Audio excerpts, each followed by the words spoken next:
Welcome to lecture series on matrix analysis with applications. So, today we will deal with vector and matrix norms.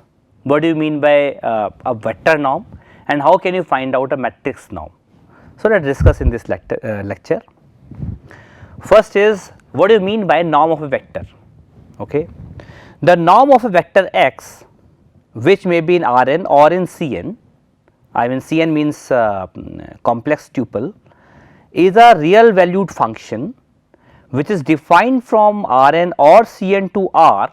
It is always a real value which satisfies the following axioms. The first axiom is positivity. Positivity means norm of any vector x is always greater than or equal to 0 for any x, and norm of x is equal to 0 if and only if x is itself 0. Second property is homogeneity. That means norm of kx, where k is a scalar which is in R or C, is equal to mod of k into norm of x. The third property is subadditivity,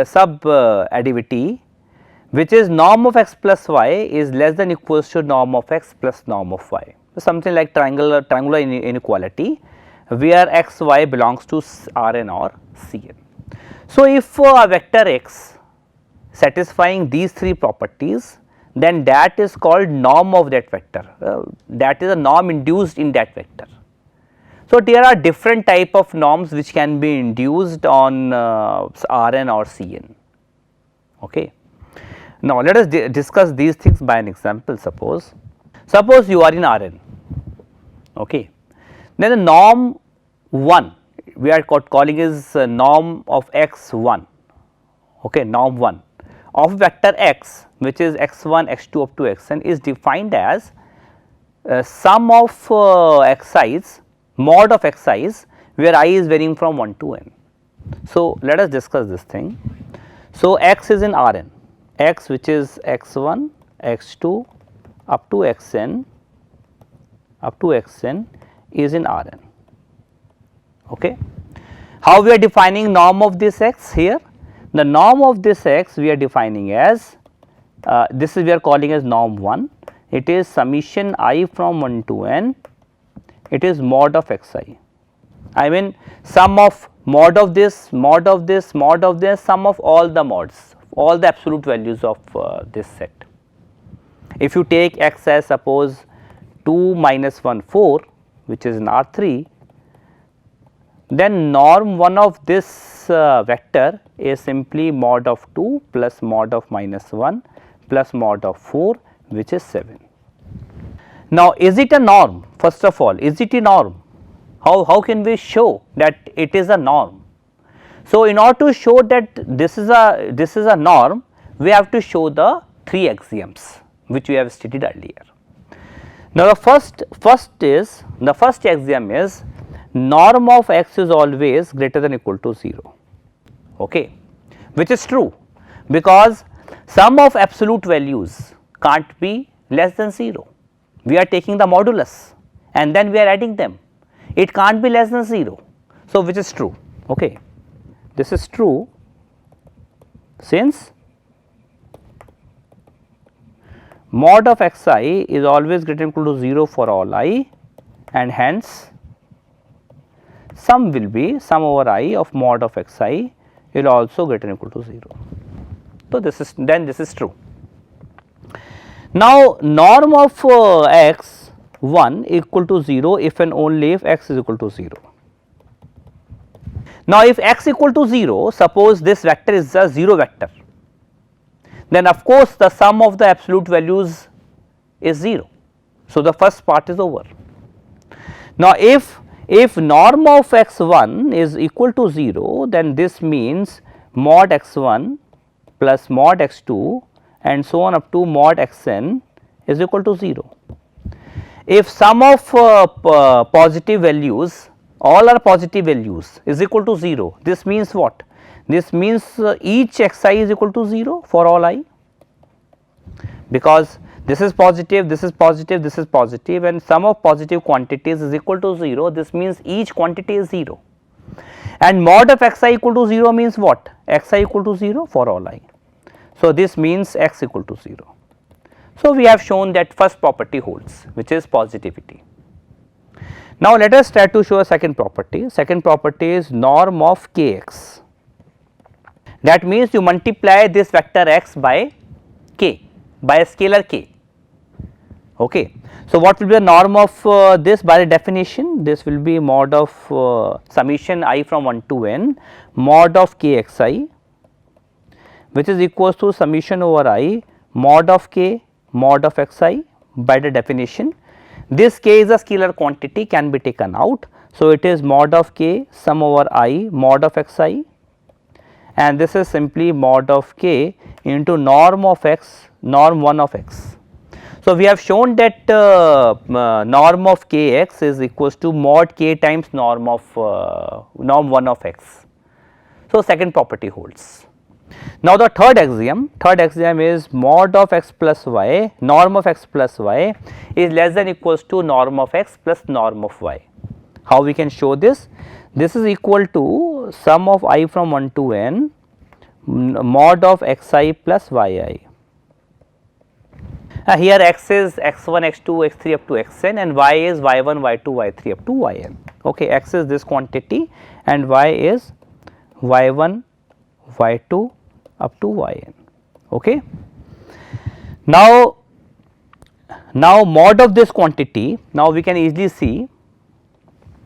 Now, here it is norm of x plus y, norm 1 of x plus y is equal to sum of I from 1 to n mod x I plus y I. Okay. Now, mod of x I plus y I is always less than equals to mod x I plus mod of y I for all I. This is by the property of modulus, I mean mod. So, this implies sum will also be less than equal to, okay, sum over I mod x I plus sum over I mod y I, and this implies norm of x plus y, norm 1 of x plus y is less than equals to norm 1 of x plus norm 1 of y. So, we have shown all the three properties which are here, all the three properties. So, we can say that the definition given by here of the norm is correct. I mean, this is a norm. So, this is how we define norm 1 of vector x. Now, let us come to the second part. Norm 2 of in Rn, norm 2 of vector x on Rn can be defined like this. It is square of all the vectors, sum of square of vectors and the under root of that expression, that is a norm 2 of vector x. So, it is also it also defines a norm. So, how we can show this? Now, here x norm of x2 we are taking as sum from I from 1 to n x I is square and whole under root, that is x1 square plus x2 square and so on up to xn square whole power 1 by 2. So, the first property is that norm of vector is always greater than equal to 0, which is true, because you see all these quantities are non-negative. So, under root is defined and under root is always greater than equal to 0. So, this is obviously true by the definition, this is obviously true. Norm of norm 2 of x is always greater than equal to 0 for any x, this is true by the definition itself. Now, we have to show that norm of x2 is equal to 0 if and only if x equal to 0. Now, if x is 0, that means x1, x2 up to xn all are 0. So, if x is 0, so this expression is 0. So, norm of x2 is obviously 0. Oh. If x is 0, then that means norm of x2 is obviously 0. Now, let norm of x, norm 2 of x is equal to 0. So, this implies under root of x1 square plus and so on up to xn square is equal to 0. So, this implies x1 square plus and so on up to xn square is equal to 0, and since it is a sum of square of positive quantities and it is equal to 0, this means xi square equal to 0 for all I, and this means xi equal to 0 for all I, and this means x equal to 0. So, we have shown that if norm is equal to 0, that means x itself equal to 0. So, the first property we have shown.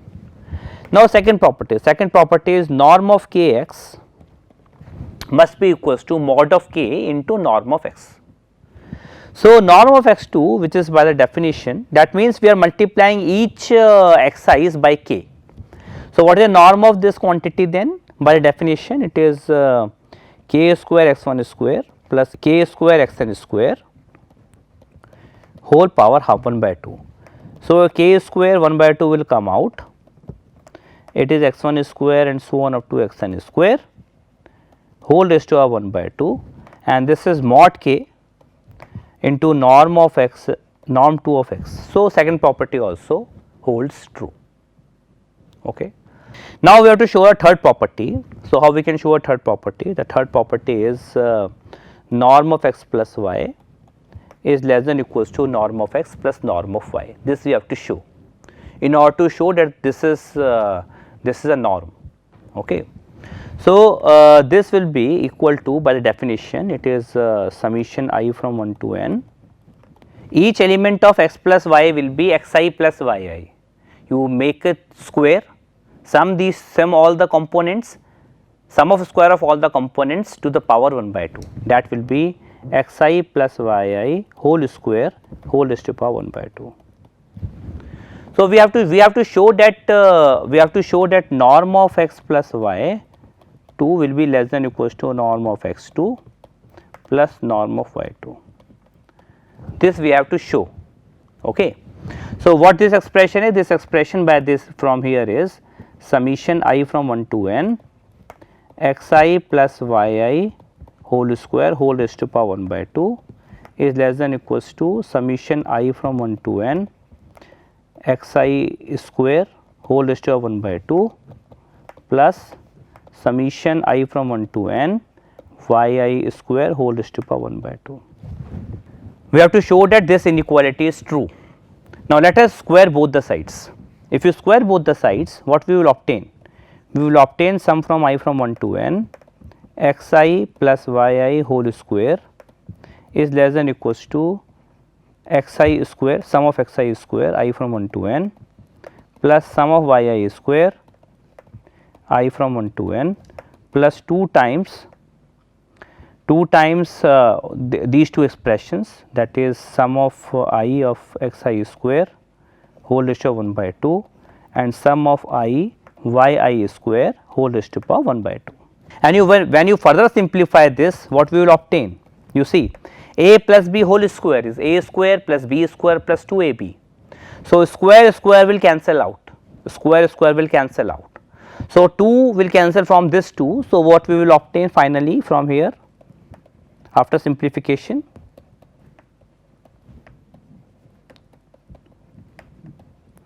This expression we will obtain.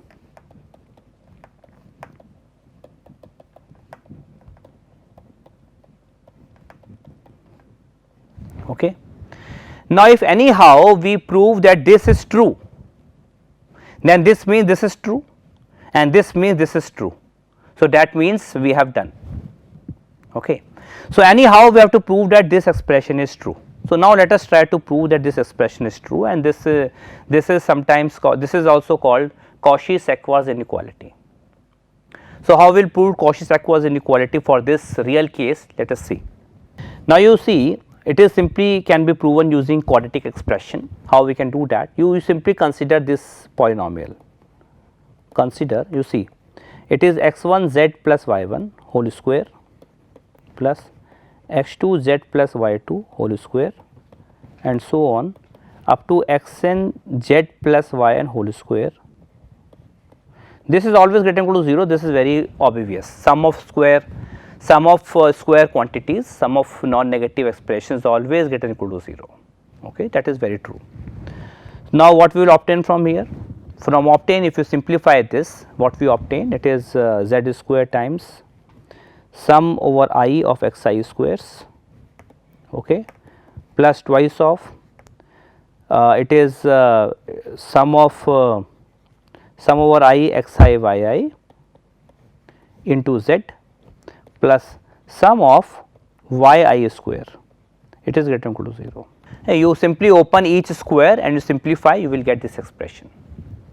So, this is something like a z square plus b z plus c greater than or equal to 0, where a is this expression, b is twice of this expression and c is this expression.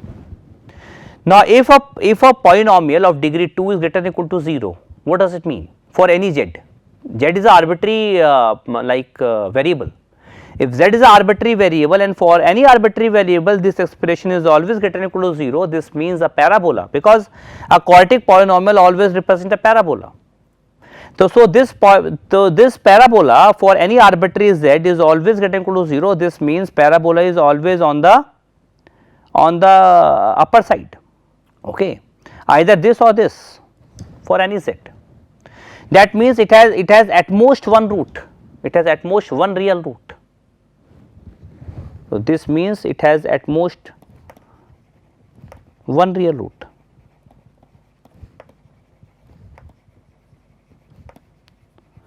So, this implies the discriminant of this polynomial will be less than or equal to 0. And what is the discriminant? Discriminant b square, b is here, b is this expression, b square, that is this whole square minus 4ac, a is this, c is this,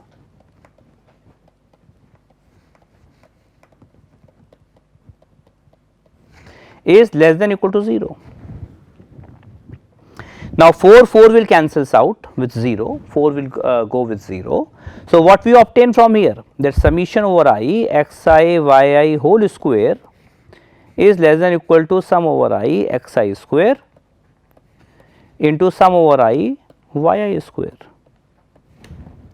So, this is the same expression which is here. If you take under root both the sides, we get the same expression over here.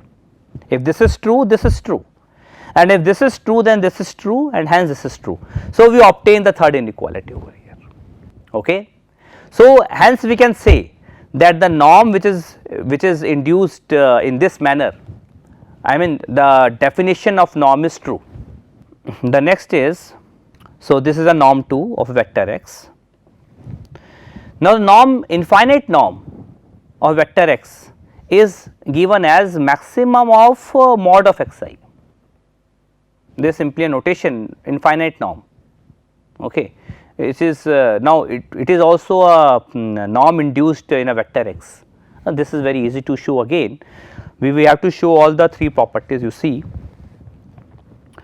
infinite norm vector x is maximum over I of mod xi, where x is x1, x2 up to xn.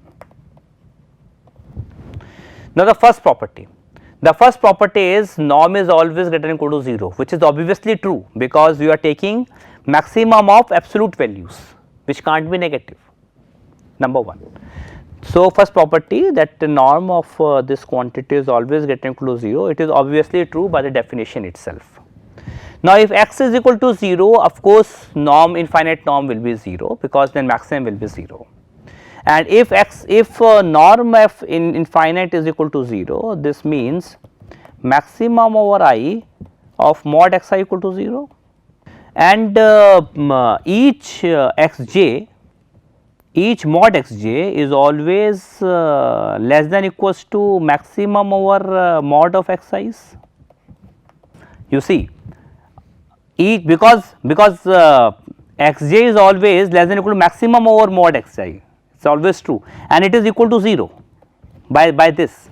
That means mod xj is less than equal to 0 for all j. If it is less than equal to 0 for all j, it means what? 0. So, because it can't be less than 0, it is a mod value, can't be less than 0. So, xj will be equal to 0 for all j, and that means x equal to 0. Okay. So, we have shown that x equal to 0 if this happens. So, the first property holds. Now, second property is norm of kx we have to show. So, it is maximum of, it is easy to show again, norm of kxi's, and it is mod of k times maximum over I mod of xi, which is equals to mod k times norm x infinite. So, second property obviously hold. Similarly, we can easily show the third property also. In this case, norm of x plus y is equal to maximum over I mod of x I plus y I, and since mod of x I plus y I is less than or equals to mod x I plus mod y I, you take the maximum both the sides and you can easily obtain that this is less than or equal to maximum over I mod of x I plus maximum over I mod of y I, which is equals to norm infinite x plus norm infinite y. So, hence we have shown all the three properties for this norm. So, this is the norm induced on the vector x. The last one here is the norm p norm on a vector x, where p is greater than or equal to 1. If p is equal to 2, so it will be a norm 2 norm or norm 2, okay, of a vector x is defined like this. Okay. So, we can prove all the three properties of this norm also. For the third one, we have to use generalized Cauchy-Schwarz inequality. Okay. So, suppose you are having this vector 1 minus 1 2 and you want to find out one norm of this vector. So, what is the first norm of this vector? What is x here? X is 1 minus 1 2. Now, norm 1 of this vector, we have already defined it is I from 1 to n mod of x i's, norm 1, and here n is 3. So, it is summation I from 1 to 3 mod of x i's, which is mod 1 plus mod minus 1 plus mod 2, which is 4. What is norm 2 of this? Norm 2 is simply square of each x i's and the under root of this power half, that will be, it is 4 plus 1 plus 1 6, that is under root 6. Norm infinite norm of this will be maximum over I of mod x I. Now, mod of first quantity is 1, mod of second quantity is 1, mod of third quantity is 2, that is maximum of mod 1, mod minus 1, mod 2, which is 2. So, this is norm infinite norm of this vector. So, in this way we can find out norm 1, norm 2, norm infinite, or p norm for any p greater than or equal to 1. Okay. Now, how can we define matrix norm of a matrix? So, let us see here. Suppose we are having a m cross n real or complex matrix. The norm of a real or complex matrix of order m cross n is a real valued function which satisfies the following properties. Okay. What are those properties? The first property is the same as a vector norm, that is norm of a matrix is always greater than or equal to 0, and this is equal to 0 if and only if A is a 0 matrix or a null matrix. The first property is same. The second property is also same, that is norm of alpha A is equal to mod of alpha times norm of A, where alpha is a scalar, may be real or complex. Now, norm of A plus B is less than or equals to norm of A plus norm of B.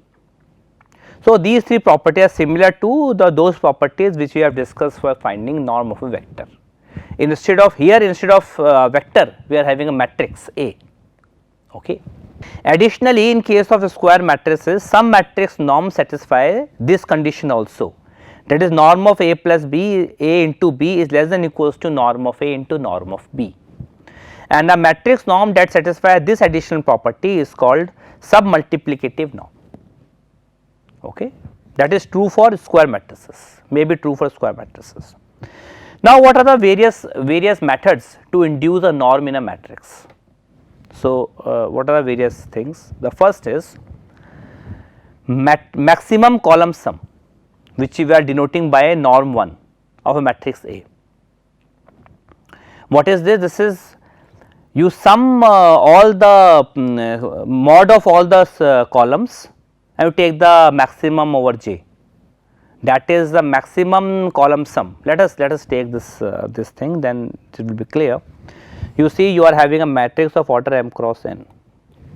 Matrix A may be A11, A12, A1n, A21, A22 and so on up to A2n, AM1, AM2 and so on up to AMN. This is a matrix A. Okay. Now, what is norm 1 of this matrix? Norm 1, this we are taking as maximum. You are adding all these columns, mod of this column, mod of this element plus mod of this element, mod of this element, the first element. Similarly, mod and sum of this second column, third column, and then you are taking the maximum. Okay. That means what? That means you are taking the sum mod of Aij. Here I is varying from 1 to n, and the maximum over j. Okay. I think that is the matrix. Okay. Here it is I from 1 to m. Okay. I is varying from 1 to m. Okay. Now, let us try to prove that this is a norm first of all. That means satisfy all the 3 properties. So, the first property is norm of norm 1 is always greater equal to 0, which is of course true, because you are adding the non negative quantities and then taking the maximum, which can't be negative. So, it is obviously true by the definition itself. Now, if A is a null matrix, then this is, if A is a null matrix, if A is equal to 0, then of course norm 1 of matrix is equal to 0. Okay. Now, let norm 1 of this matrix is equal to 0, then we have to show that A only possibility is A is 0. Now, I mean null matrix. The norm is equal to 0, this means what? This means maximum over j, sum I from 1 to m, mod of Aij is equal to 0. Okay. Now, maximum of Aij, maximum of sum of this is equal to 0 means what? You see, this means maximum over j, the first element is mod A11 plus mod A21 plus and so on, mod A1 M1. Okay. The second, and similarly the last element is mod A1n plus mod A2n plus and so on, mod Amn is equal to, this is equal to 0, maximum of this is equal to 0. Now, maximum of this is equal to 0 means what? Each element, I mean suppose maximum is obtained at j equal to p. Okay. That means suppose this is equals to a mod A1, suppose it is obtained at p, that means mod A1p plus mod A2p plus and so on, mod AMP is equal to 0, if maximum is obtained at j equal to p. Now, each values, each A1i plus A2i plus and so on AMI will be less than equals to A1p plus and so on AMP, because this is a maximum value and which is 0 for all I, and this sum of non negative quantity is less than equal to 0, it can't be negative because it is a sum of non negative expressions.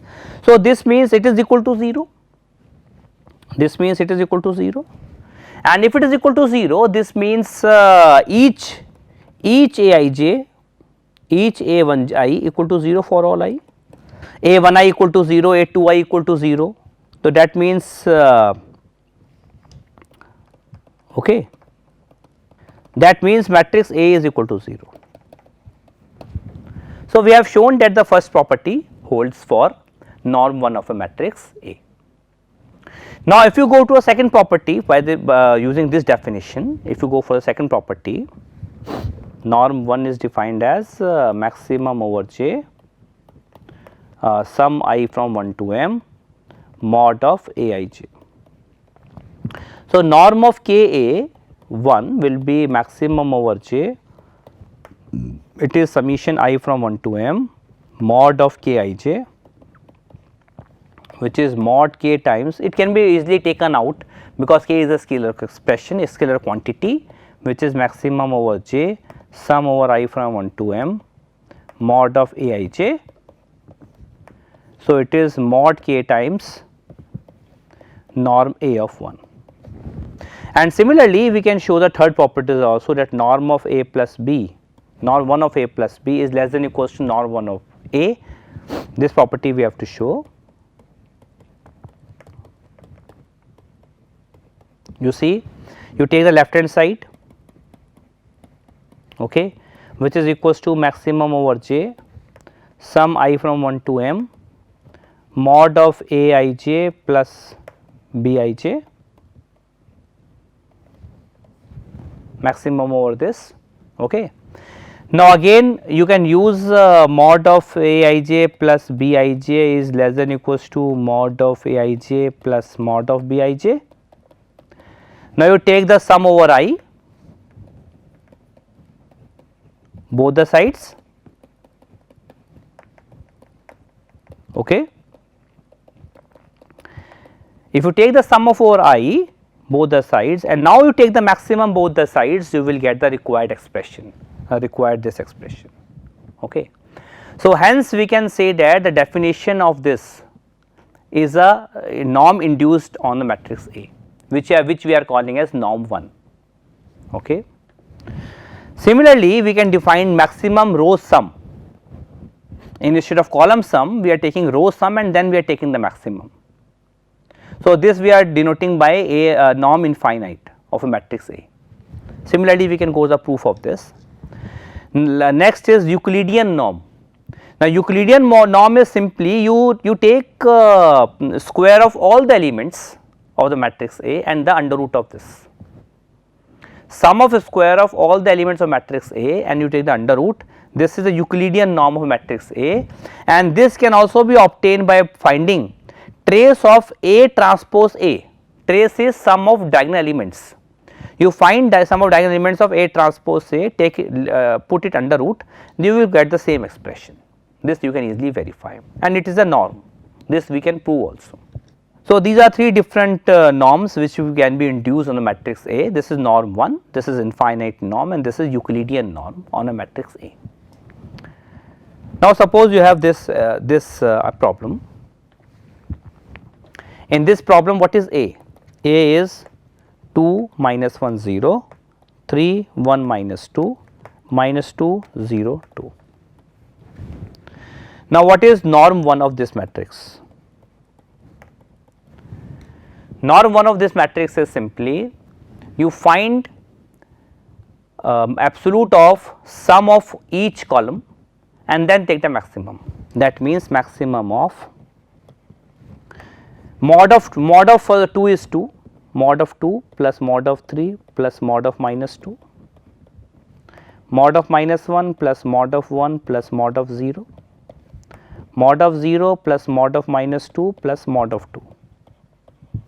Now, here maximum will be, it is 2 plus 2 plus 3, that is 7, then it is 2, then it is 4.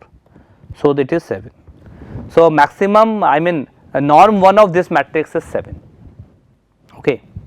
Now, what is norm infinite norm of this matrix?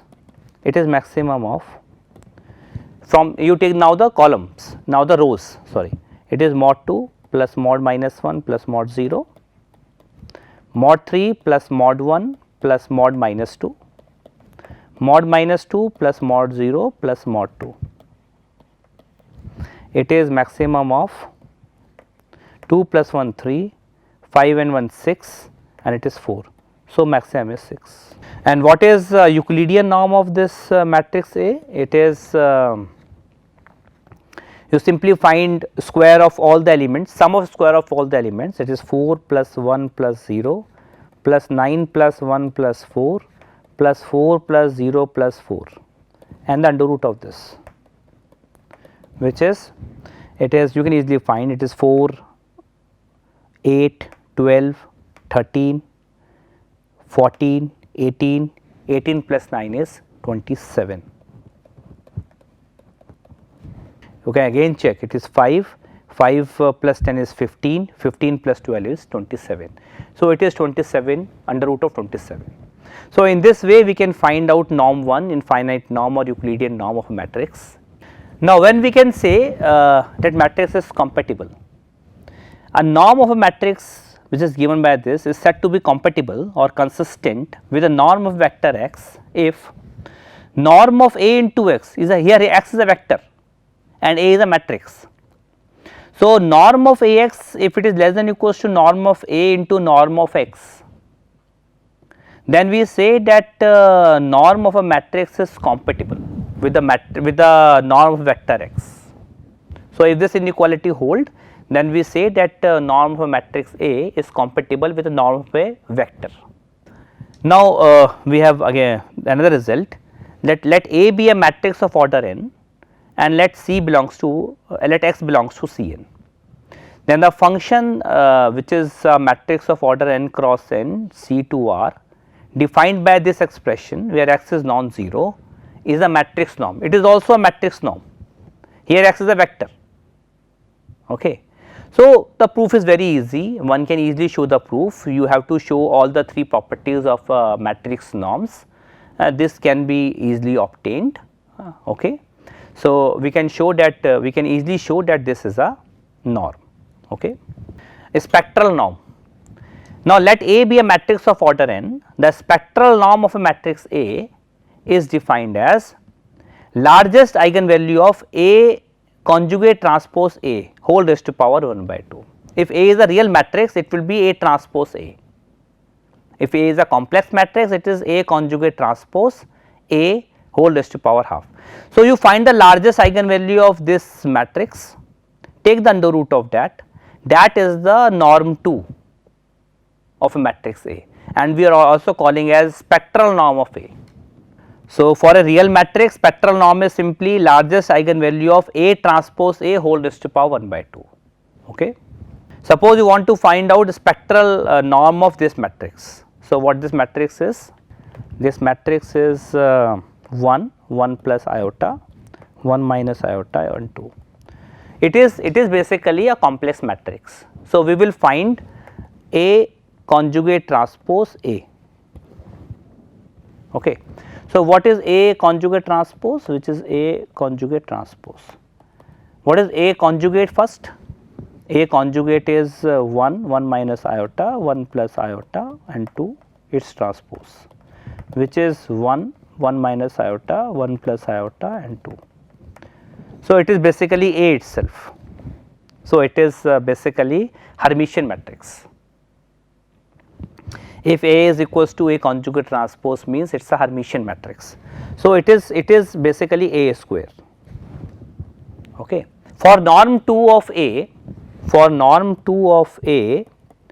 you have to find out the largest eigenvalue of A conjugate transpose A whole raised to power 1 by 2. That is the largest eigenvalue of A square whole raised to power 1 by 2. So, you find out the largest eigenvalue of A, square it, that will be the largest eigenvalue of A square, because we know that if lambda is the eigenvalue of A, then lambda square will be the eigenvalue of A square. So, you find out the eigenvalues of this matrix. How to find eigenvalue of this matrix? You simply put this equal to 0. So, this implies 1 minus lambda, 2 minus lambda minus 1 minus iota square will be 0.